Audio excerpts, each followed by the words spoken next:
앞에 차 세울 때가 덥죠, 오늘은.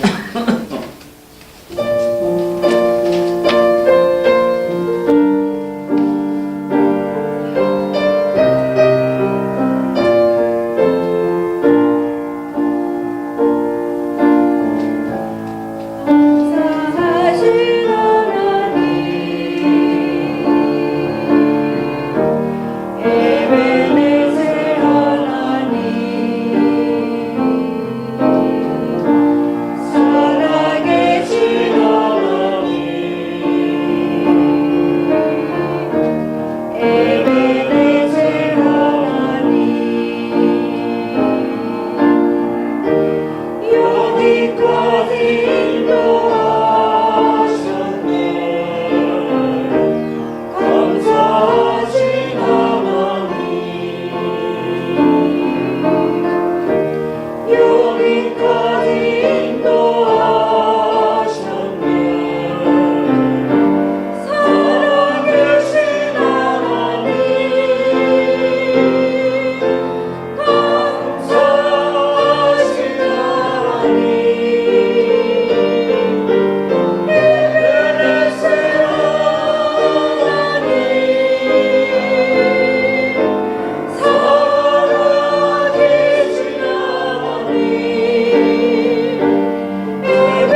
지금 두 분이 더 같이 예배를 드리고 계십니다. 라이브로. 누구요? 두 분이 더 라이브로. 라이브로. 네, 생방송 중이십니다. 누군지는 모르시지만 네, 같은 은혜가 넘치기를 바랍니다. 아멘. 묵상 기도하심으로 하나님께 예배드리겠습니다.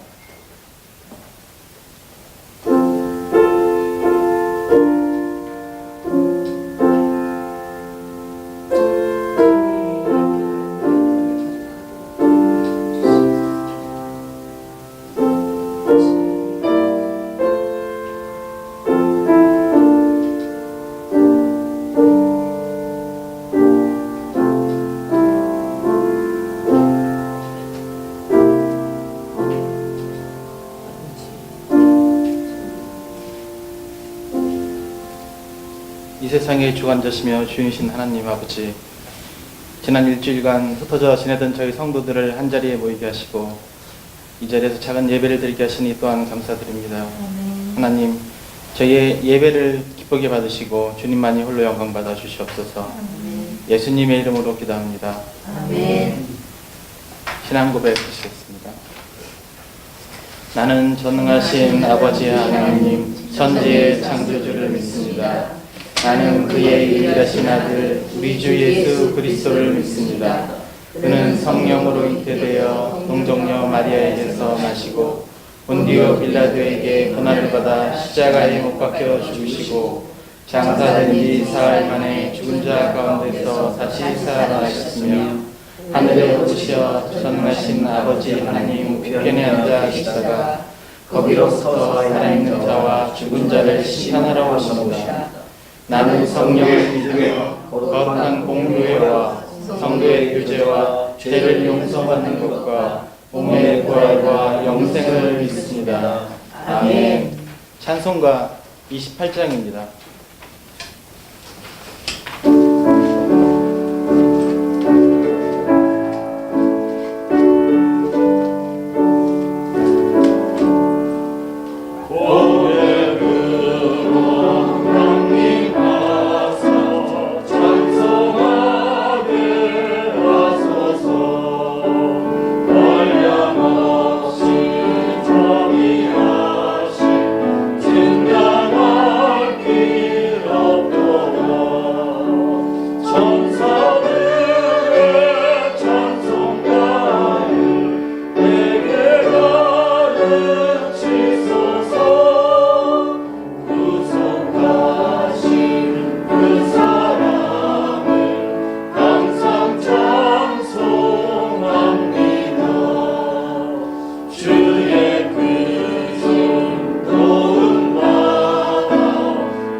성시교독은 15문, 시편 27편입니다.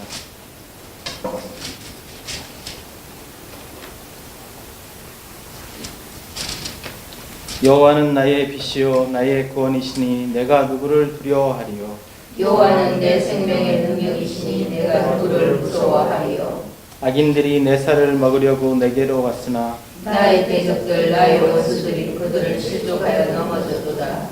군대가 나를 대적하여 진칠지라도 내 마음이 두렵지 아니하며 전쟁이 일어나 나를 치려 할지라도 나는 여전히 평안이로다.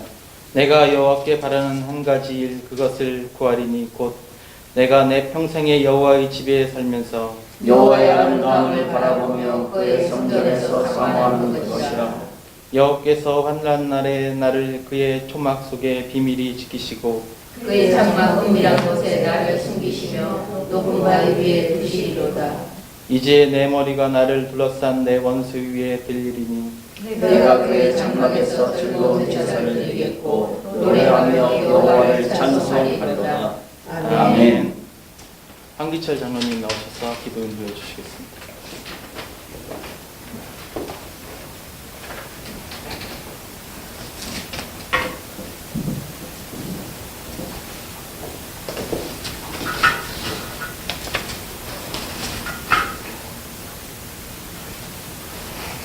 하나님 아버지, 이 나라의 민족을 이토록 영원하게 해주시는 너무나도 감사합니다. 지금까지 적대시하던 남북의 정상들이 합심하여 다시는 이 땅에 전쟁이 없을 거라는 선언을 하고 우리 민족 모두가 행복과 번영을 누려야 한다고 약속을 하게 해주신 하나님 아버지를 찬양합니다. 살아계신 하나님 아버지, 세세토록 영광 받으시옵소서. 이제는 이 나라의 민족이 하나가 되어 하나님만을 섬기는 진정한 하나님의 나라를 세워 주시옵소서. 모두가 평화를 누리고 하나님 아버지의 말씀으로 세워져가는 나라, 하나님 아버지께서 기뻐하시는 이 나라 이 민족이 되게 하여 주시옵소서. 하나님 아버지, 우선 먼저 저희들을 열매 없는 어둠의 일에 참여하지 못하게 하시고 어둠 속을 헤매던 저희들의 빛의 길로 인도하여 주시고 착함과 의로움과 진실함의 열매를 맺게 하여 주시옵소서. 저희들을 유혹의 욕심에 따라 썩어져가는 구습을 따르는 옛사람을 벗어버리게 하여 주시고 오직 저희들의 심령을 새롭게 하여 하나님을 따라 의와 진리의 거룩함으로 지으심을 받은 새 사람이 되게 하여 주시옵소서. 그래야 하나님의 나라를 세워나가는데 저희들도 일익을 담당할 수 있도록 저희들을 지켜 주시옵소서. 제 가운데 살아가는 삶이 어렵고 고달파도 언제나 감사하는 마음으로 주님 앞에 나와 기쁨으로 오직 하나님 아버지께 예배 드릴 수 있도록 은혜 베풀어 주시니 너무나도 감사합니다. 하나님 아버지, 시간이 부족하고 바쁜 삶이지만은 하나님 아버지께 예배 드리는 이 시간만큼은 적극적으로 참여하여 하나님 아버지를 찬양하며 감사함을 고백하게 하여 주시옵소서. 아멘. 또한 언제나 하나님 아버지를 중심으로 살아갈 수 있도록 도와 주시옵소서. 저희들을 지혜 있는 자가 되게 하여 주시어서 세월을 아끼게 하여 주시옵소서. 주님의 그 뜻이 무엇인가를 깨닫고 성령님의 충만함을 받게 하여 주시옵소서. 아멘. 또한 저희들로 하여금 지극히 선한 것을 분별하여 허물 없이 예수님께서 다시 오는 그날까지 이르게 하여 주시옵소서. 저희들의 마음을 같이하여 같은 사랑을 가지고 뜻을 합하여 한 마음으로 어떤 일을 하든지 이익이나 허용으로 하지 않고 오직 겸손한 마음으로 자신보다 남을 낮게 여기고 나의 일을 충실하여 또한 다른 사람의 일도 협력하여 하나님 아버지를 기쁘게 할 수 있도록 도와 주시옵소서. 하나님 아버지, 우린 작은 교회 믿음의 공동체를 세워 주시옵소서. 지금 주님을 모실 성전을 마련하려고 저희들 모두가 한마음 한뜻이 되어 준비하고 있습니다. 하오나 하나님 아버지의 도움이 없이는 저희들의 의지와 노력만으로 불가하오니 주여 도와주시옵소서. 아멘. 도와주시옵소서. 아멘. 우리 작은 교회가 하나님이 기뻐하시는 그러한 주님의 몸된 교회가 될 수 있도록 주여 은혜 베풀어 주시옵소서. 아멘. 오늘 말씀 전하시는 우리 목사님을 사랑하여 주시고 은혜 충만 성령 충만케 하여 주시옵소서. 아멘. 말씀의 능력을 더하사 성령의 두루마기를 입혀주시고 하나님의 그 말씀을 전할 때에 저희들은 우리 예수님의 말씀, 하나님의 말씀을 들을 수 있는 은혜와 복을 더하여 주시옵소서. 아멘. 예수님의 이름으로 간절히 기도드립니다. 아멘. 아멘.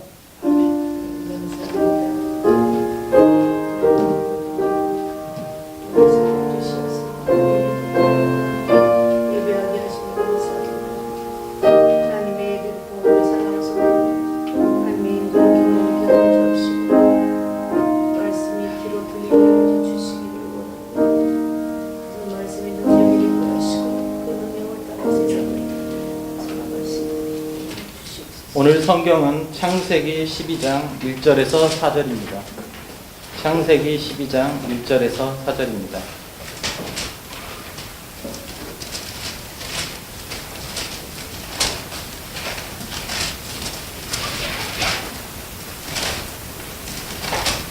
한 절씩 교독하시겠습니다.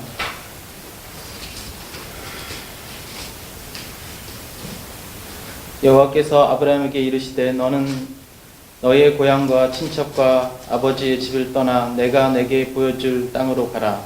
내가 너 강민족을 이루고 네게 복을 주어 네 이름을 장대하게 하리니 너는 복이 될지라. 너를 축복하는 자에게는 내가 복을 내리고 너를 저주하는 자에게는 내가 저주하리니 땅의 모든 족속이 너로 말미암아 복을 얻을 것이라 하신지라. 이 아브라함이 여호와의 말씀을 따라갔고 롯도 그와 함께 갔습니다. 아브라함이 하란을 떠날 때에 75세였다. 아멘. 교회 소식 말씀드리겠습니다. 지난주부터 찬양 예배를 드리기 시작하셨습니다. 그래서 1시 30분에 원래 예배를 드릴 예정, 그러니까 원칙적으로 드릴 예정입니다. 그리고 그 교회 장소를 임대를 위해서 지난주에 그 회의를 했고 그쪽에 그 영통동 3-2번지 쪽을 저희가 이제 계약을 하려고 했었는데요. 그쪽에 이제 등기부 승분을 떼보니까 건물 규모에 비해서 그쪽에 설정이 너무 많습니다. 근저당 설정이 한 7억 5천 정도 되는데 건물 규모에 비해서 너무 크기 때문에 저희가 일단 고려를 했습니다. 그리고 다른 장소를 위해서 더 기도를 해주시기를 바랍니다. 목사님 나오셔서 하나님 말씀 전해주시겠습니다. 할렐루야.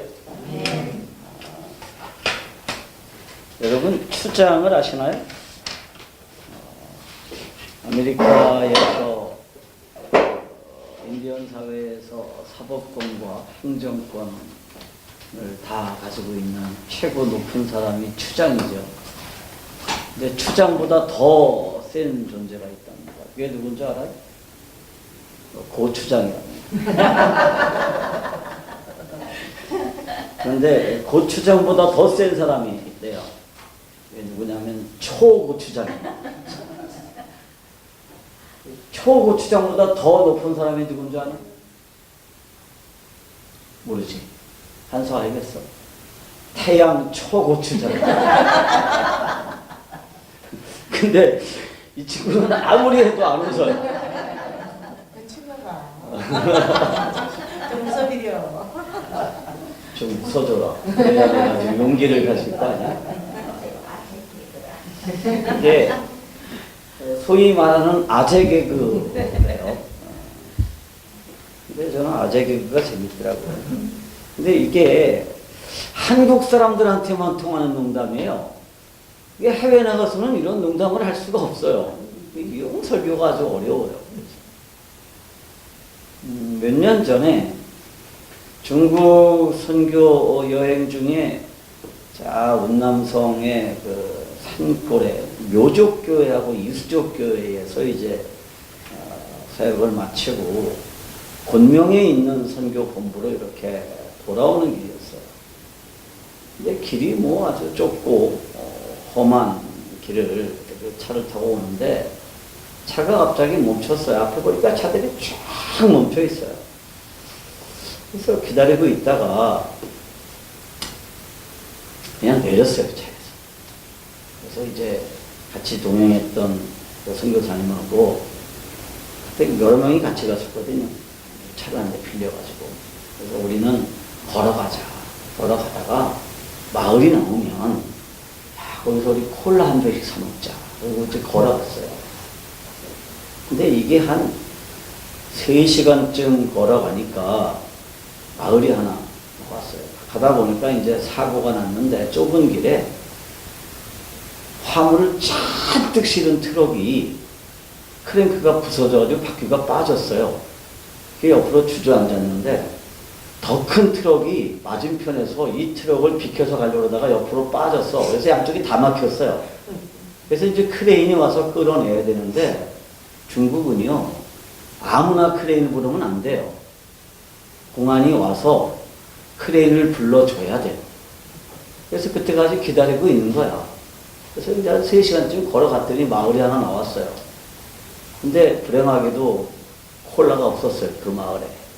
연소재쯤 되는 곳인데, 이제 거기서 더 걸어가기는 너무 힘들고, 그래서 이제 주저앉아가지고 둘이 이제 길이 뚫려서 우리 차가 오기를 기다리면서 이렇게 있는데, 그래도 거기는 연소재지라고 집들을 빨간 벽돌로 이렇게 지은 집들이 제법 있는데, 특이한 거는 중국집은 대문마다 양쪽에 이 주랑을 이렇게 걸었어요.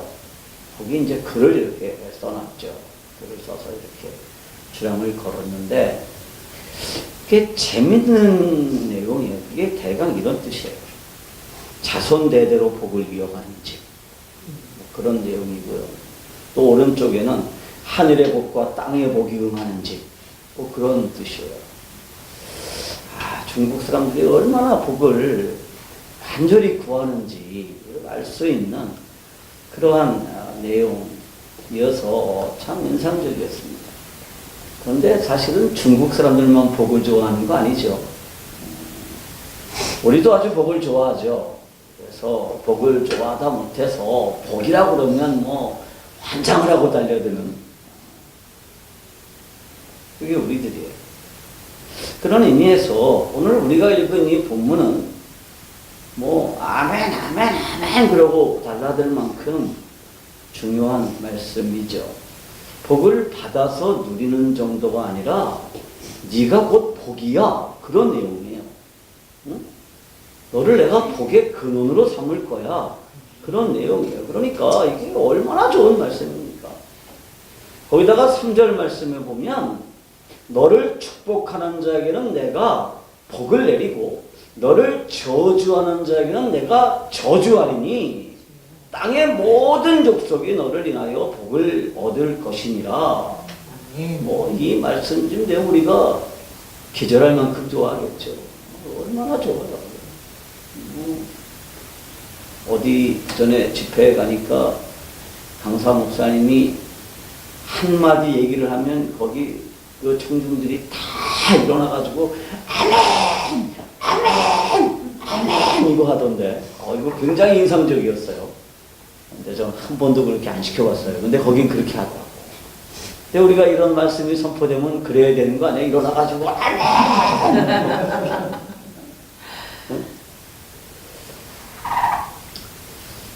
오늘 이 예배에 참석한 성도 여러분들, 작은 교회 성도 여러분들에게 이런 하나님의 복이 임하기를 바랍니다. 예. 그런데 문제는 하나님이 우리에게 허락하시려는 복이 무엇고 그 복은 또 어떤 방식으로 우리들이 받을 수 있는지를 우리가 제대로 알지 못한다는 거예요. 이게 문제입니다.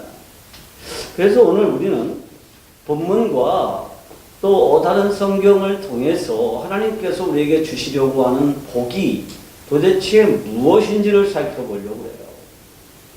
또 이 복을 받아서 누리려면 무엇을 어떻게 해야 되는지를 살펴보려고 그럽니다. 이런 과정을 통해서 우리 모두가 복으로 살아갈 수 있기를 바랍니다. 첫째, 하나님은요, 복의 근원이 되도록 아브라함을 부르셨습니다. 다시 말해서 복의 근원이 되도록 우리를 부르셨다는 거예요. 하나님은요, 모든 사람을 부른 게 아니에요.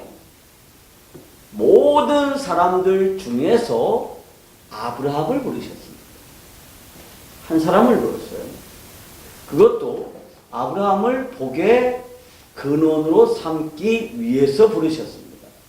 다시 말하면 하나님은 모든 인류에게 하나님의 복을 주시기를 원하셨습니다. 그런데 인류가 하나님이 주시는 복을 거절하니까 아브라함을 선택해서 이 복을 보존하고 또 모든 사람에게 전해주기를 원하셨다는 뜻입니다.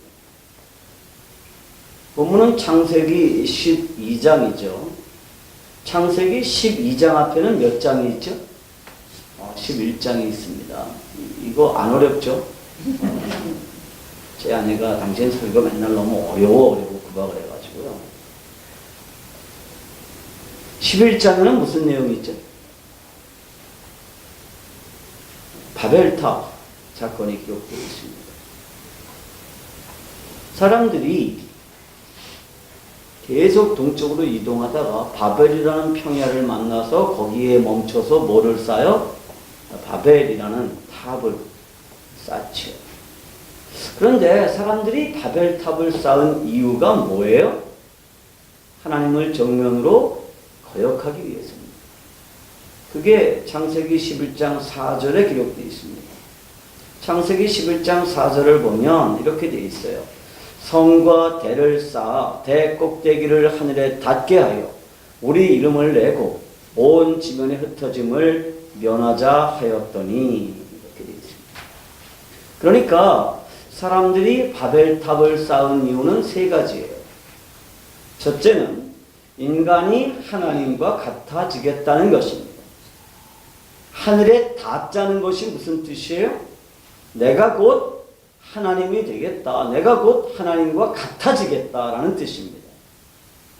에덴 동산에서 선악을 알게 하는 나무의 열매를 따먹은 인간은 우주의 중심, 우주의 주인 자리에서 하나님을 몰아내고 인간이 하나님의 자리에 앉겠다라고 선언했습니다. 그리고 그렇게 되었다고 착각했습니다. 그리고 지금도 인간은 끊임없이 하나님의 자리에 앉아서 인간이 우주의 중심이라는 이 철학에 속고 있는 거죠.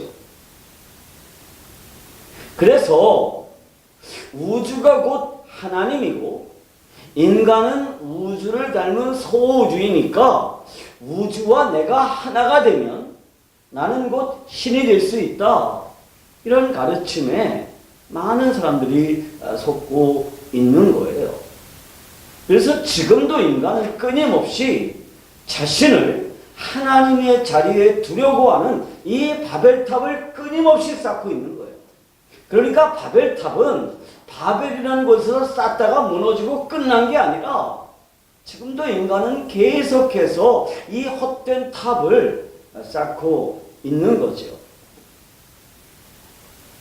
바벨탑을 쌓은 두 번째 이유는 뭐냐 하면 내 이름을 내자는 겁니다. 내 이름을 내자. 여기서 내다라는 뜻으로 사용된 단어가요. 히브리어에서 되게 재밌는 단어예요. 아싸예요. 아싸 이거예요. 아싸. 이게 이름이라는 단어와 합쳐져서요. 명성을 떨치자라는 뜻이에요. 다시 말해서 내 영광을 드러내자라는 뜻이에요. 지난주 설교를 기억하시나요? 사람은 끊임없이 하나님의 영광을 위해서 창조되어진 인간이 누구를 위해서 살아요? 자신의 영광을 위해서 살아요. 왜 사람들이 바벨탑을 쌓느냐 하면 내 이름을 내자는 거예요. 내 영광을 드러내자라는 거예요. 그리고 내 영광을 예배하자. 이게 바벨탑을 쌓은 이유입니다. 그리고 세 번째로는 흩어짐을 면하자라는 것이 바벨탑을 쌓은 목적입니다. 창세기 9장 7절 말씀이죠. 너희는 생육하고 번성하여 땅에 편만하여 그 중에서 번성하라. 이게 하나님의 말씀이에요. 하나님은 인간에게 땅에 편만할 것을 명령하셨습니다. 그런데 인간은 땅에 흩어지는 것을 면하기 위해서 뭐 했느냐? 바벨탑을 쌓습니다. 결론적으로 말하면 바벨탑은 인간의 죄성을 가장 극명하게 보여주는 사건이에요. 그래서 하나님은 인간들의 이 의도를 흩으셨습니다. 하나님이 그렇게 바벨탑을 쌓는 인간들을 징벌하기 위해서 그 인간들을 벌주기 위해서 흩으신 게 아니라 인간들이 점점 더 악해지는 것을 막기 위해서 인간들의 시도를 흩으신 거예요. 그런데 문제가 있습니다. 하나님은 인간을 완전히 포기하신 것이 아니라는 거예요. 하나님은 인간을 포기하지 않으셨습니다. 지난주에 설명했죠. 하나님은 신실하시기 때문에 한 번 세우신 계획은 절대로 변경하거나 포기하지 않으십니다. 포기하지 않으셨지만 하나님에게 정면으로 도전하는 그 인간들을 그대로 두실 수는 없었어요. 그래서 인간들이 점점 더 악해지는 것을 막기 위해서 그 인간들의 시도를 흩으셨습니다. 바벨탑 쌓는 것을 중지하게 하셨습니다. 그리고 그 같은 것들을 다시는 시도하지 못하게 막으셨죠. 그래서 하나님은 인간들을 흩으시면서 한 사람을 선택하시고 그 사람에게 뭐를 하셨느냐? 복음을 맡겨주셨습니다. 그리고 그 복음을 통해서 모든 인간들을 구원할 것을 계획하셨습니다. 그것이 갈라디아서 3장 8절과 9절에 기록되어 있습니다. 한번 찾아볼까요? 갈라디아서 3장 8절부터 9절입니다.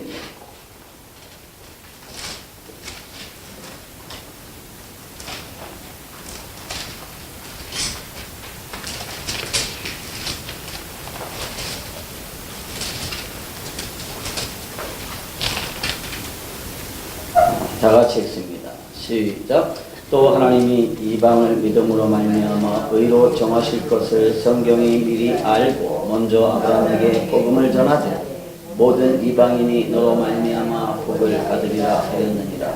그러므로 믿음으로 말미암은 자는 믿음 있는 아브라함과 함께 복을 받느니라. 자, 우리가 읽은 이 갈라디아서 본문에 따르면 하나님은 아브라함을 복의 근원으로 부르셨는데 하나님은 아브라함을 복으로 부르셨는데 아브라함이 받아 가지고 있었던 복의 핵심이 뭐냐 하면 뭐예요? 그게 복음이에요. 다시 말하면 하나님은 아브라함을 불러서 아브라함에게 복음을 맡기시면서 이 복음이 만 백성에게 전해지도록 하신 거예요. 아멘. 복음은요, 에덴 동산에서 가축옷이라고 하는 사건을 통해서 아담에게 전해졌고, 또 아벨의 희생 제사를 통해서 보존됐고요. 노아 홍수 이후에도 노아가 뭘 했어요?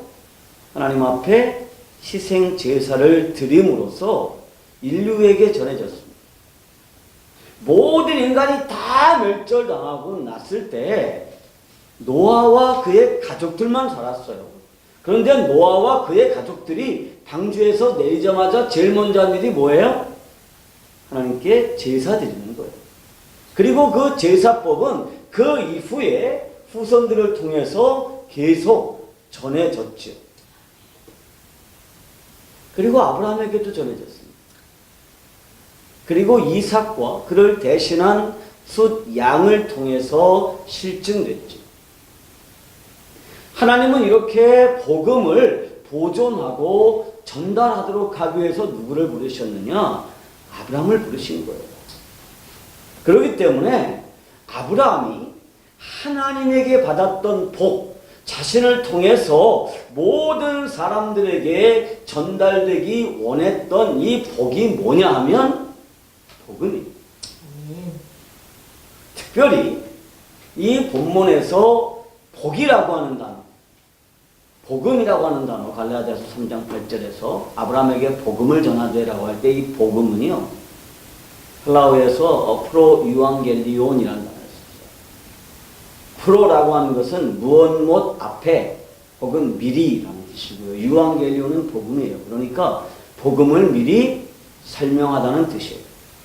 다시 말하면 하나님이 아브라함을 찾아오셔서 아브라함에게 복음을 미리 설명해 주셨어요. 그리고 아브라함은 뭘 믿었어요? 그것을 믿었어요. 그게 아브라함이 여호와를 믿으니 그것을 의로 여기셨다고 할 때 아브라함이 믿었던 게 뭐냐 하면 하나님의 말씀을 믿었다거나 혹은 하나님의 인격을 믿었다거나 하나님이 존재하신다는 사실을 믿었다는 것이 아니라 뭘 믿었느냐? 하나님이 미리 아브라함에게 설명해 주신 그 복음을 믿음으로 의롭게 된 거예요. 아멘. 그러니까 성경 전체를 면면히 흐르는 게 뭐냐 하면 복음이 아니고서는 우리가 의롭게 될 방법이 전혀 없다는 거죠. 아브라함 이전 사람들은 어떻게 구원받았을까요? 여전히 복음을 통해서 구원받았습니다. 희생 제사를 통해서 상징되는 그 복음, 아브라함에게 설명되어진 그 복음, 노아에게 설명하신 그 복음, 모세가 이해했던 그 복음, 그 복음을 통해서 우리의 조상들은 구원을 받았던 거예요. 그래서 아브라함은 믿음의 조상이 된 겁니다. 그렇기 때문에 하나님께서 우리들에게 주시는 복 중의 복은 뭐예요? 그것은 우리가 하나님의 자녀가 되는 방법에 관한 얘기. 그게 복이에요. 창세기 에베소서 1장 3절부터 5절 말씀을 제가 읽어드릴게요. 에베소서 1장 3절부터 5절입니다. 찬송하리로다. 하나님 곧 우리 주 예수 그리스도의 아버지께서 그리스도 안에서 하늘에 속한 모든 신령한 복으로 우리에게 복 주시되 곧 창세전에 그리스도 안에서 우리를 택하사 우리로 사랑 안에서 그 앞에 거룩하고 흠이 없게 하시려고 기쁘신 뜻대로 우리를 예정하사 예수 그리스도로 말미암아 자기의 아들들이 되게 하셨으니. 자, 이 말씀에 따르면 하늘에 속한 신령한 복의 내용이 뭐예요? 그것은 하나님께서 우리를 자신의 아들로 삼기로 작정하시고 마침내 그것을 실행하셨다는 것입니다. 하나님은 온 우주의 주인이세요. 아멘. 그런 하나님의 자녀가 된다는 게 무슨 뜻일까요? 그것은 에덴 동산에서 우리들에게 허락되었었던 모든 것들을 다시 회복하게 된다는 것입니다. 여러분, 에덴에서 우리에게 허락되었던 것들이 뭐예요? 우리가 흔히 복이라고 생각하는 것들은 에덴에서 우리가 굳이 구할 필요가 없었던 것들이에요. 뭐 장수, 부귀, 영화 이런 것들이 사람들이 구하는 복이죠. 그런데 이 모든 것들은요, 인간이 하나님을 떠난 이후에 비로소 귀해진 거예요. 우리가 하나님과 함께 살던 에덴에서 이 모든 것들은 그냥 우리들에게 당연하게 주어져 있었던 것들이에요. 장수, 사람들이 바라는 복이죠. 오래 사는 거. 근데 에덴 동산에서 인간은요, 단지 오래 사는 게 아니라 영원히 살 수 있었어요. 그러니까 오래 사는 게 이게 문제가 아니에요. 우리가 에덴에서는 영원히 살 수 있었어요. 영원히. 부귀? 에덴은요, 우리의 삶을 완전하게 충족시켜줬어요. 부족한 게 없었어요. 영화? 우리는 완전한 하나님의 형상을 가지고 있었고 하나님의 영화로 옷을 입고 있었어요. 그렇기 때문에 이 세상에서 우리가 바라는 복은요, 우리가 하나님과의 관계를 완전하게 회복하면 자연스럽게 해결되는 거예요. 그리고 이것들은 앞으로 우리가 다시는 구할 필요가 없는 것들이에요. 아멘. 우리는 영원한 생명을 가지고 있습니다. 아멘. 하나님과 함께 있으면 부족한 것이 없습니다. 아멘. 그리고 우리는 하나님의 영화를 마침내 회복할 거예요. 하나님이 우리를 하나님의 자녀로 신분을 회복시켜 주셨기 때문입니다. 하나님의 자녀가 된다는 이 복보다 더 큰 복이 있을까요? 하나님은 아브라함을 불러서 이 사실을 담은 복음을 아브라함에게 맡겨주십니다. 네가 잘 맡아가지고 온 민족들에게 다 전해줘라. 그렇게 부탁한 거예요. 그래서 아브라함이 뭐예요? 아브라함이 복이에요. 아브라함이 복의 근원. 두 번째로, 하나님은 모든 민족의 구원을 계획하셨습니다. 첫 번째로 하나님은 모두를 구원하지 않고 아브라함을 부르셨다고 그랬죠. 두 번째로, 하나님은 모든 민족의 구원을 계획하셨습니다. 바벨 평야에서 모든 민족들을 흩으신 하나님은 그들을 흩어진 그대로 놔두시지 않으세요. 자, 인류 마지막의 비전을 보여주는 장면이 있습니다. 그게 요한계시록이에요. 요한계시록에 보면 흩어진 열방들이 다시 모여있는 모습을 보게 돼요. 그런데 이번에 다시 모인 이 열방은 바벨 평야에 모였던 사람들과는 다르게 자신을 예배하는 게 아니라 누구를 예배하느냐? 하나님을 예배하고 있습니다. 그것이 요한계시록 7장 9절부터 10절의 말씀입니다. 2일 후에 내가 보니 각 나라와 족속과 백성과 방언에서 아무라도 능히 셀 수 없는 큰 무리가 흰 옷을 입고 손에 종려가지를 들고 보좌 앞과 어린 양 앞에 서서 큰 소리로 외쳐 가로되 구원하심이 보좌에 앉으신 우리 하나님과 어린 양에게 있도다. 아멘. 자, 바벨탑에 모여있던 사람들은 자신의 이름을 내고 우리가 하나님과 같아지겠다라고 그렇게 선언하면서 바벨탑을 쌌어요. 모여서. 그래서 하나님은 더 이상 그들이 악해지지 못하도록 각 나라와 각 족속으로 열방을 흩어버리셨습니다. 그런데 인류 마지막 때가 되면 이 흩어진 열방들이 한자리에 모여서 하나님을 예배하는 장면이 보입니다. 이게 하나님의 계획이고요. 이게 복음의 내용이에요. 하나님은 인간이 더 이상 악해진 것을 막기 위해서 열방을 흩으셨습니다. 그러나 하나님은 한 번도 열방을 포기하지 않으셨습니다. 열방이 함께 모여서 그들의 존재 목적이었던 하나님을 예배하고 찬양하는 것을 포기하지 않으시고 아브라함을 불러서 그에게 복음을 보존시키시고 그 후손들에게 복음이 전해지도록 하신 것입니다. 그리고 이 복음은 마침내 모든 열방을 구원하고 그 모든 열방은 다시 모여서 하나님을 예배하는 그 감격적인 모습을 연출하는 것입니다. 그렇기 때문에 아브라함은 선교적인 존재였어요. 아브라함은 그래서 선교적인 존재예요. 복음을 맡아서 모든 민족들이 너로 말미암아 구원을 얻으리라고 약속하신 그 약속에 따라서 아브라함은 선교적인 존재. 아브라함은 선교를 위해서 존재했습니다. 그리고 그의 후손인 우리와 하나님의 교회 역시 선교적인 존재이고 선교적인 공동체라는 사실을 기억해야 됩니다. 우리는 선교를 위해서 존재해요. 베드로전서 2장 9절 말씀입니다. 오직 너희는 택하신 족속이요 왕같은 제사장들이요 거룩한 나라요 그의 소유된 백성이니 이는 너희를 어두운 데서 불러내어 그의 기이한 빛에 들어가는 자의 아름다운 덕을 선전하게 하십니다. 이 말씀에 따르면 우리는 존재 자체가 바뀐 사람입니다.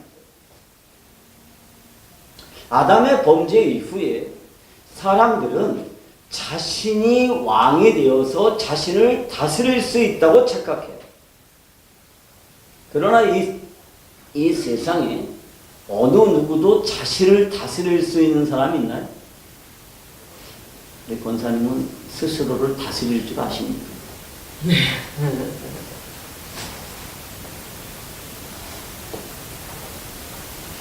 내가 주인이다. 내 인생의 주인은 나야. 그렇게 생각하지만요, 사실은요, 어느 누구도 자신의 주인이 자신으로 살지 못해요. 다 죄에게 매여서 사단의 노예로 살고 있는 게 사실이에요. 사단은요, 사람 스스로가 주인이라고 착각하게 만들죠. 거짓말의 명수예요.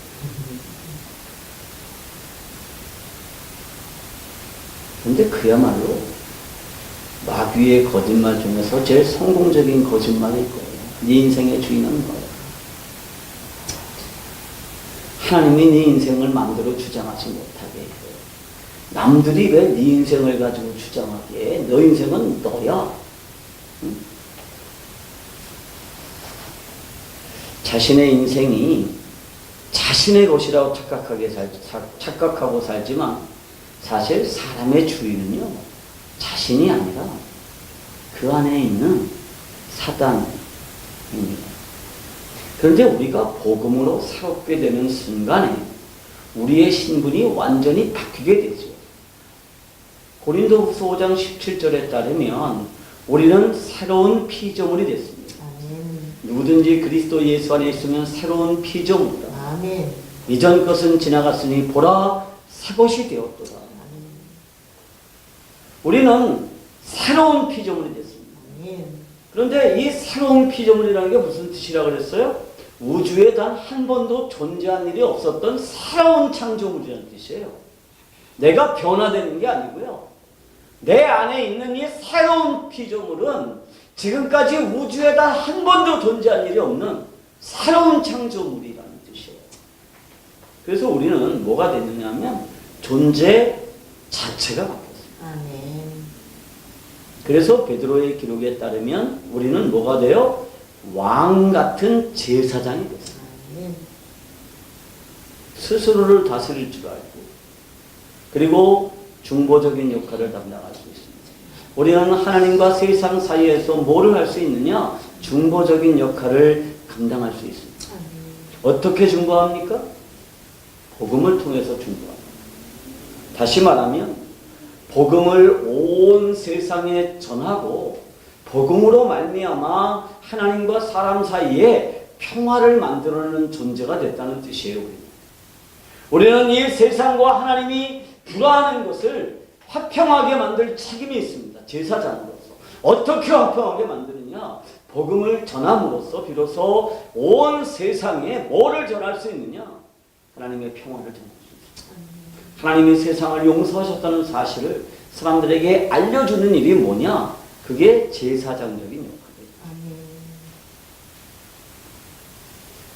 그 일을 위해서 성령 하나님이 오셨고 그 성령 하나님은 복음을 통해서 나를 구원하셨고 우리를 복음의 증인으로 세워주셨습니다. 그게 사도행전 1장 8절의 말씀이죠. 오직 성령이 너에게 임하시면 너희가 권능을 받고 예루살렘과 온 유대와 사마리아와 땅끝까지 이르러 내 증인이 되리라 하십니다. 아브라함을 복의 근원으로 부르신 하나님께서 아브라함을 복으로 살게 하셨듯이 오늘도 복으로 부르신, 복의 근원으로 부르신 우리들을 하나님은 복으로 삼으십니다. 그리고 오늘날에도 성령은 우리들에게 들어오셔서 복음을 전하게 하십니다. 성령이 우리에게 임하시면 우리가 권능을 받는다고 했어요. 그런데 이 권능이라는 것이 무엇입니까? 그것은 복음의 능력입니다. 성령의 능력이 곧 복음의 능력이에요. 그리고 하나님은 성령으로 말미암아 나타나게 된 이 복음의 능력으로 말미암아 땅끝까지 복음을 전하게 하시고 선교의 완성을 통해서 모든 민족과 열방들이 자신들의 언어로 하나님을 예배하는 이 놀라운 일을 마침내 이루신다는 것이고요. 그게 우리의 사명입니다. 세 번째로 중요한 것이 있습니다. 하나님은 우리를 복으로 삼으셨습니다. 복의 근원으로 삼으셨습니다. 아멘. 여러분, 복의 근원이라는 게 뭐예요? 첫 번째로 복을 받은 사람입니다. 복의 근원이 되려면 먼저 뭐 해야 돼요? 내가 복이 있어야 해서 나한테 복이 없지만 내가 나눠줄게. 이거 말이 안 돼요. 그죠? 우선은 자신이 먼저 복을 받아서 누리는 사람이 되어야 합니다. 자기 자신이 복을 받아서 누리지 못하는 사람은 절대로 다른 사람에게 복을 나눠줄 수가 없습니다. 우리가 연초가 되면 다 어떻게 인사하죠? 아, 새해 복 많이 받으세요. 저는 그렇게 인사하지 않습니다. 새해에는 복을 많이 누립시다. 왜냐하면 우리는 복을 이미 가지고 있기 때문에. 복을 받아가지고 있는데 이거를 누리지를 못해요. 이 바보 같은 사람이죠. 근데 우리는 맨날 인사가 뭐예요? 복을 많이 받으세요. 이미 많이 받았어, 좀. 그지? 많이 받았어. 문제는 뭐야? 이 받은 복을 누리는 거예요. 누리는 거예요.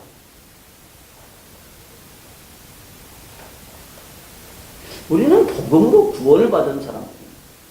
그리고 하나님의 말씀이 예수 그리스도의 죽음과 부활을 통해서 내 옛 자아가 죽고 부활의 새 생명이 내 안에 있다는 것을 확신하는 사람들이 누구냐? 그 사람들이 바로 복을 받은 사람.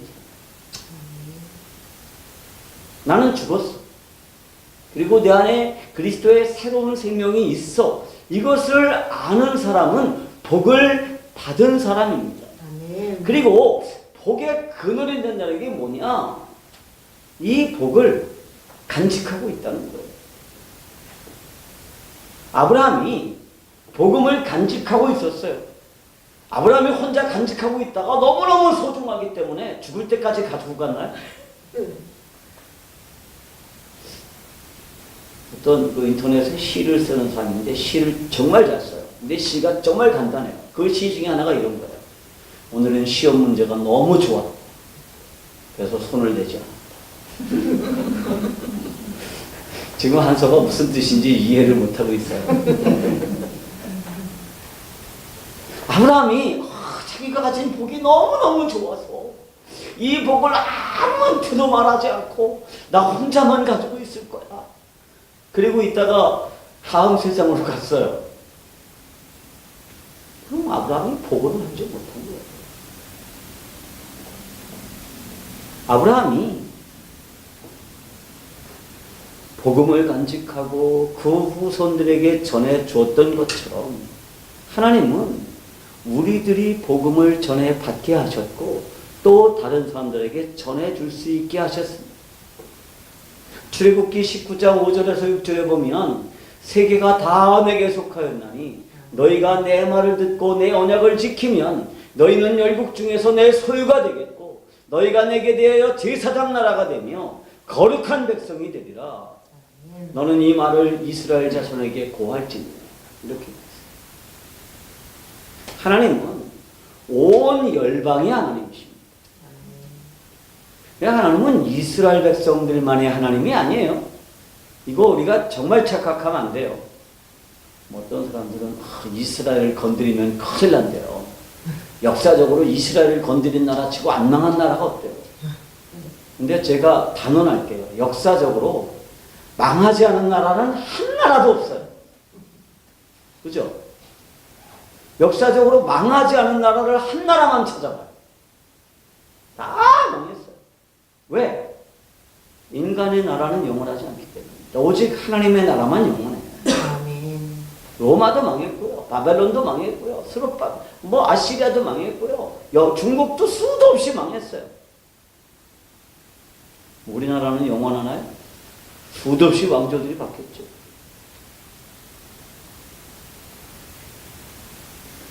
하나님은 온 열방의 하나님이세요. 그런데 이스라엘은 하나님의 특별한 소유예요. 이스라엘은 제사장 나라로서 하나님의 특별한 소유가 되고 특별한 관심의 대상이 되고 특별한 복을 누리게 됐습니다. 왜냐하면 아브라함에게 복음을 맡겨주셨고 그것을 이스라엘에게 맡겨주셨기 때문에.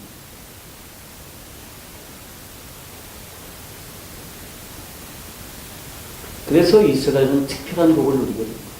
그런데 지금 그 이스라엘의 특별한 복이 누구에게 왔어요? 우리들에게 왔어요. 교회가 지금은 그 특별한 복을 가지고 있게 된 것입니다.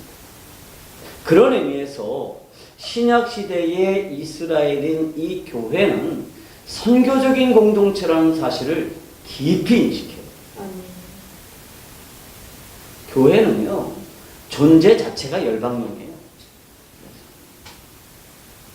그래서 막 우리 교회만 커지는 거, 우리끼리만 행복한 거, 이거는 하나님의 입장에서 볼 때 입장 바꿔놓고 생각하면 그 교회를 부흥시킬 이유가 없어요. 너희 부흥시켜서 내가 뭐 할 거냐? 근데 그 교회가 점차 커지고 점차 성장해서 이 복음을 계속 전하고 땅끝까지 복음을 전하는 교회는 하나님의 입장에서 볼 때 부흥시켜야 될 충분한 이유가 있는 거예요. 장차 우리 교회가 이제 예배 처소를 얻게 되고 교회가 점차 모양을 갖춰가고 점차 이제 규모가 커지게 될 줄 믿습니다. 아멘. 그건 분명해요. 그런데 하나님의 입장에서 볼 때 부흥은 하나님이 주시는 거잖아요. 하나님의 입장에서 볼 때 너희들을 내가 부흥시켜야 되겠다. 왜냐하면 너희들이 하는 일이 내가 원하는 거야. 그게 하나님의 마음에 합한 거예요. 우리는 다윗이 하나님의 마음에 합한 사람이다. 이 말을 굉장히 좋아하는데 내가 하나님의 마음에 합한 삶을 살 생각은 별로 안 해. 어떤 게 하나님의 마음에 합한 삶이에요? 하나님의 복음을 나 혼자 간직하고 있는 게 아니라 다른 사람에게 전해주고 다른 문명에 전해주고 다른 언어를 쓰는 사람들에게 전해주고 다른 지역에 있는 사람들에게 전해줘서 온 세상에 하나님을 아는 사람들이 가득해지고 온 세상에 하나님의 영광을 드러내는 사람들이 가득해지는 거. 그래서 마침내 하나님의 나라가 이 땅에 완성되는 거. 그게 하나님의 뜻이에요. 그래서 교회는 존재 자체가 열방용인 겁니다. 하나님은 신약 교회의 복음을 보존시키셨고 교회를 통해서 복음이 온 세상에 전해지도록 하셨습니다. 교회는 성도들의 모임이죠. 그렇기 때문에 오늘날 모든 성도들은 복음의 모태이고 복의 근원입니다. 우리 모두는 복음을 보존하고 있는 사람들입니다. 그리고 우리가 우리 주변 사람들과 열방에게 복음을 전하면 우리는 복의 근원으로서 작용하게 되는 것입니다. 그렇기 때문에 이 역할, 복의 근원으로서의 역할을 감당하지 않는 성도나 교회는 주님에게 합당하지 않은 거예요. 주님은 우리를 복의 근원으로 부르셨습니다. 그런데 문제는 우리들에게서 복이 흘러나오지 않는다는 거예요. 나만 가지고 있어요. 소백산 그 정상 부근에 가면요, 샘물이 하나 있어요. 샘물이. 안 가본 사람들은 몰라요. 몇 년 전에 저희 그 캠프의 스텝 전문 스태프들 두 사람하고 소백산 등산을 갔었어요. 눈이 아주 많이 내린 추운 겨울날이었어요. 시방사 쪽에서 비로봉 정상까지 가려면 한 8km 돼요. 그럼 왕복하면 16km잖아요. 근데 이제 우리가 갈 때 계획은 라면을 가지고 있어요. 거기서 물을 떠가지고 거기 보면 조그만 대피소가 하나 있거든요. 무인 대피소. 거기 들어가서 라면을 끓여서 점심을 먹고 다시 시방사로 돌아온다는 계획이었어요. 근데 문제가 생겼어요. 가보니까 샘물이 말라버렸어요. 그래서 굶었어요. 생라면 좀 깨먹고 다시 8km를 걸어오는데 오다가 정말 큰일 날 뻔했어요. 같이 갔던 스태프들 두 사람이 뻗었어요. 중간에 자기 못 가겠대. 버려두고 가래. 그래서 들어나 버렸어요.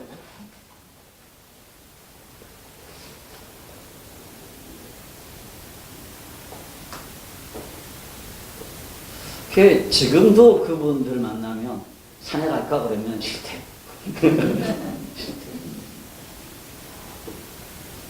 샘이 말라버리면 자신의 역할을 하지 못하는 것으로 끝나는 게 아니에요. 그 샘을 기대하는 수많은 사람들을 실망시키고 그들에게 고통을 가져다 줍니다. 어쩌면 우리는 그날 스태프 2명을 그 산에서 잃어버릴 뻔했습니다. 평소에는요, 소백산 꼭대기에 샘물이 있는지 없는지, 그 물이 말랐는지 안 말랐는지 관심이 없죠. 우리는 몰랐잖아요.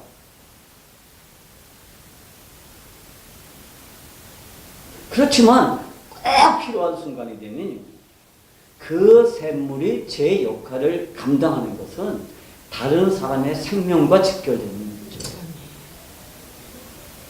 우리 이웃들에게 우리는 어쩌면 샘물과 같은 존재들입니다.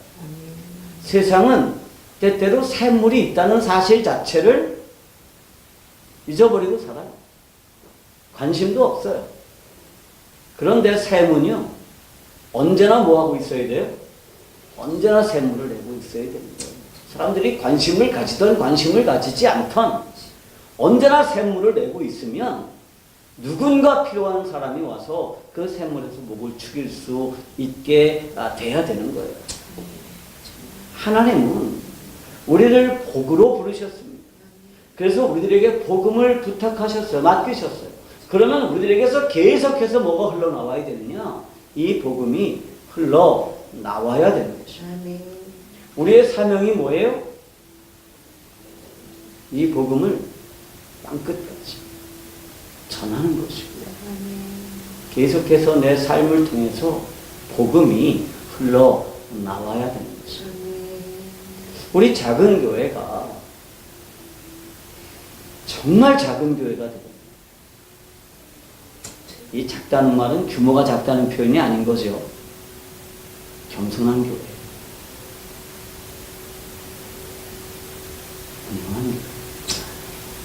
그렇지만 강력한 복음을 가지고 이 복음을 전하는 교회, 땅끝까지 복음을 전하는 교회가 되려면 우리가 늘 이 복음을 내 안에 가득 채우고 그리고 이 복음을 끊임없이 솟아낼 수 있어야 됩니다. 아멘. 우리 작은 교회가 이런 교회가 될 수 있기를 축복합니다. 아멘. 기도합시다. 하나님 아버지, 우리 작은 교회가 복의 근원이 되게 하여 주시옵소서. 아멘. 우리 성도들이 모두가 복으로 살게 하여 주시옵소서. 아멘. 우리 주 예수 그리스도의 이름으로 감사하며 기도하옵나이다. 아멘.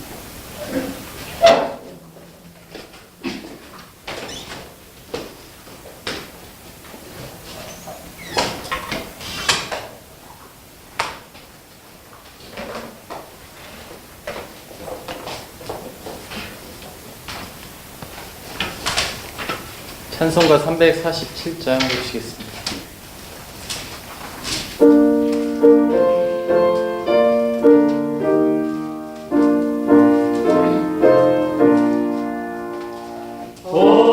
허락하신 새 땅에 들어가려면 마음의 준비 다하여 힘써 일하세. 여호수아 본받아 앞으로 가세. 우리 걸쳐서는 주님 품일세. 시험할 난 당해도 낙심 말고서 남의 걱정 버리고 힘써 일하세. 여호수아 본받아 앞으로 가세. 우리 걸쳐서는 주님 품일세. 떠날 곳이 아직도 많이 있으니 담대하게 나가서 힘써 일하세. 여호수아 본받아 앞으로 가세. 우리 걸쳐서는 주님 품일세. 목사님 나오셔서 기도해 주시겠습니다.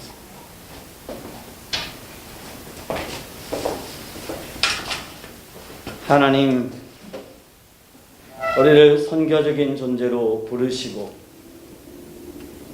우리 교회를 열방용으로 창조하셔서 하나님의 말씀을 전하게 하시고 주의 복음을 우리를 통하여 보존시켜 주심을 감사합니다.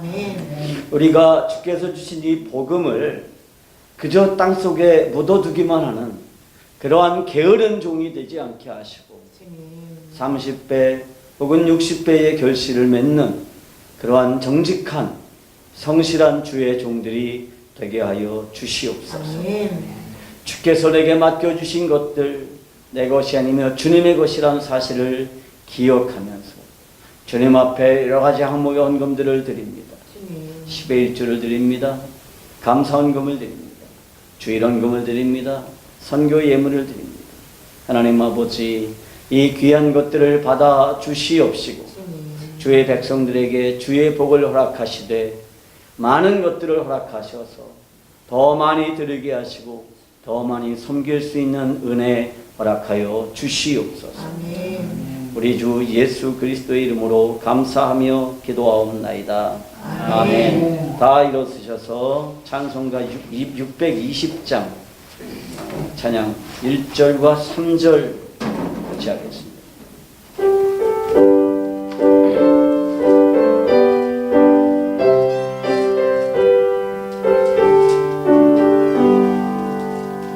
여기에 모인 우리 주의 은총 받은 자여라. 주께서 이 자리에 함께 계심을 아노라. 언제나 주님만을 찬양하리라.